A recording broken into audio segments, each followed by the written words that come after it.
I used to masturbate onto birds at a local park. Not a thing that I'm particularly proud of, but I became quite good at it. I was taking zinc supplements, so I was shooting massive loads, and became something of a sport to me. For anyone interested, here is your best strategy. First, you need to find an isolated spot so you don't become a sex offender.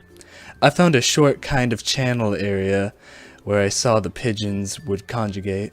Next, you arouse yourself.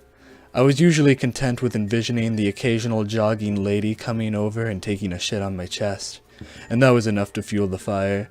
But if you're not as sexually charged as me, just take some porn on the go. After you're good and horny, you get some bread. My pigeons preferred white bread, but healthier birds might have a taste for honey wheat or even multigrain. Fat, unhealthy birds are slower and easier to hit, so remember that. Once you are seated on the bench and ready to do the deed, whip out your Roosevelt out and scatter bread out within a few feet of you. Use your judgment based on how far you know you can come. I was a lonely and depraved soul who could hit targets to the size of a thimble at a distance up to 4 feet. You wait for the pigeons to begin eating and to get comfortable with your presence. At this point, you want to coo gently and talk sensually to them to gain their trust. Now, you're finally ready to come on your bird.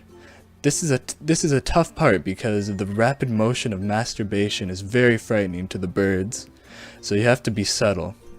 Once you master a technique, you simply wind it up and let it go, aiming depending on your past coming experiences. I always came so high, so I would aim for the neck of the bird and catch it right in the face. It is an extremely satisfying and erotic feeling seeing those birds reel around covered in cum, and maybe even transporting it to other places in the city. Either way, I haven't done it in years. But every now and then, I catch myself gazing wistfully at a flock of birds, cock throbbing and waiting for them to land close to me.